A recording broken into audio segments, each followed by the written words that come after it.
નમસ્કાર દર્શક મિત્રો, હાલમાં દક્ષિણ ગુજરાતના રાજકારણમાં ગરમાવો આવી ગયો છે. કેમ કે ડેડિયાપાડાના આમ આદમી પાર્ટીના ધારાસભ્ય ચૈતર વસાવા અને તેમના પત્ની સહિત કુલ 9 આરોપીઓને વર્ષ 2023માં જે નર્મદા જિલ્લામાં વનકર્મીઓ પર હુમલો કરવામાં આવ્યો હતો તે કેસમાં હવે રાજપીપળાની સેશન્સ કોર્ટે આ તમામ 9 આરોપીઓને 7 વર્ષની કેદની સજા ફટકારી છે. આ ઉપરાંત 25,000 રૂપિયાનો દંડ ફટકારવામાં આવ્યો છે.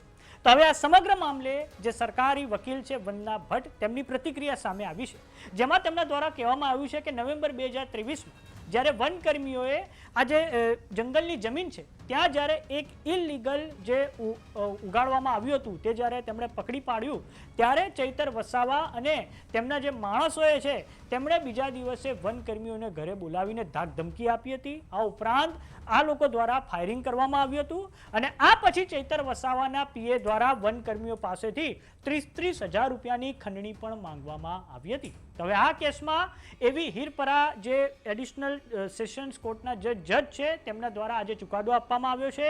તેમણે આ સમગ્ર બાબતે હવે ધારાસભ્ય ચૈતર વસાવા અને તેમના પત્ની સહિત જે કુલ 9 આરોપીઓ છે તેમને 7 વર્ષની કેદની સજા આ કેસમાં ફટકારી છે. આ ઉપરાંત તેમને 25,000 રૂપિયાનો દંડ પણ ફટકારવામાં આવ્યો છે. આ ઉપરાંત જે અમે ચૈતર વસાવાને જેલ ટ્રાન્સફરને લઈને પણ હાલમાં અમે માંગણી કરી છે, કેમ કે તેમને આ જિલ્લામાં રાખવામાં ન આવે, કેમ કે જો તેઓ આ જિલ્લાની જેલમાં રહેશે તો જિલ્લામાં કાયદો વ્યવસ્થાને લઈને પણ પ્રશ્નો ઊભા થઈ શકે છે અને આ માટે અમે જેલ ટ્રાન્સફર પણ માંગી છે. તો આવો સાંભળીએ ચૈતર વસાવાના કેસમાં સરકારી વકીલ વંદના ભટ્ટે શું કહ્યું છે. ચૈતરભાઈનો જે કેસ છે એ 2023ની સાલમાં ફોરેસ્ટના જે કર્મચારી છે એમણે અન્ય કોઈક જે વ્યક્તિ હશે એમણે ફોરેસ્ટની જમીન ઉપર કંઈક ઇલીગલી એમણે વાવેતર કરેલું હતું અને એ વાવેતર દૂર કરેલું હતું ફોરેસ્ટના કર્મચારીઓ. એના અનુસંધાનમાં આ જે ચૈતરભાઈ વસાવા છે એમણે આ જે ફોરેસ્ટના કર્મચારી છે એમને એમના ઘરે બોલાવી અને એમને જે છે ધાક ધમકી આપેલી. એને જે પિસ્તોલ કે જે બંદૂક હતી એનાથી એમણે હવામાં ગોળીબાર કર્યું હતું અને ધોલ ધપાટ કરી હશે અને એ ધોલ ધપાટ કરી હતી અને આવો એક બનાવ હતો. અને પછી બીજે દિવસે એને જે પીએસ છે એ પીએસ જે છે એમણે એને અન્ય જે ઈસમો છે એમણે 30,000ની 60,000ની બે ઈસમોને આપવા માટેની ખંડણી માંગેલી હતી. એના અંગેનો આ કેસ હતો અને આ કેસમાં આવી રીતના અહીંયા નામદાર એડિશનલ ડિસ્ટ્રિક્ટ એન્ડ સેશન જજ સાહેબની કોર્ટમાં એવી હીરપરા સાહેબની કોર્ટમાં ચાલી ગયો. અને આમાં શરૂઆતમાં ડીજીપી શ્રી જે ગોહિલ સાહેબે ઇનિશિયલ એમણે આ ટ્રાયલ ચલાવેલી હતી અને ત્યારબાદ એમાં જે સ્પેશિયલ પીપી છે નાયર સાહેબ એમને અગાઉની કાર્યવાહી એમણે ચલાવેલી હતી અને આ કાર્યવાહી ચાલી જતા આજ રોજ નામદાર કોર્ટે 7 વર્ષની કેદની સજા અને 25,000 રૂપિયાનો દંડ જાહેર કર્યો છે અને તમામે તમામ 5 જે પુરુષ આરોપી છે અને 4 સ્ત્રી આરોપી છે તમામને રાજપીપળા કોર્ટમાં આપણે રાજપીપળા જેલમાં આપણે જ્યુડિશિયલ કસ્ટડીમાં લેવાનો હુકમ કર્યો છે હાલ.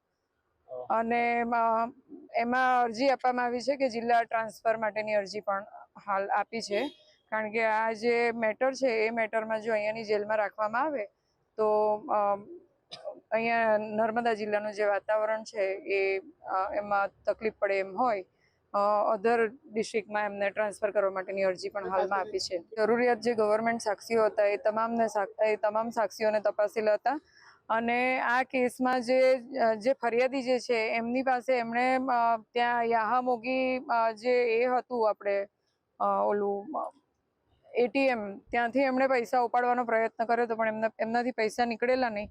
એટલે ત્યાંનું જે સ્લીપ હતી એ ત્યાંથી એવો ગયા, ત્યાં એમના જે ઉપરી અધિકારી હતા એમને ફોન કર્યો કે મારી પાસે પૈસા નથી અને આ લોકો આવી રીતના પૈસા માંગે છે.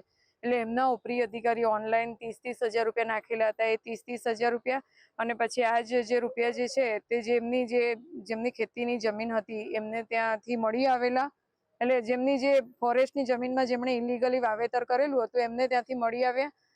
એટલે એ બધું આખા પુરાવા બધા ફિટ હતા અને એ ફિટ પુરાવાઓના આધારે આજ રોજ આ સજા જાહેર કરી છે. તો સમાચારોમાં અત્યારે બસ આટલું. જોતા રહો જમાવટ. જો તમે અમને યુટ્યુબ પર જોઈ રહ્યા તો સબસ્ક્રાઇબ કરો, જો તમે અમને ફેસબુક પર જોઈ રહ્યા તો ફોલો કરો, વોટ્સએપ ચેનલને જોઈન કરવાનું ન ભૂલતા. નમસ્કાર.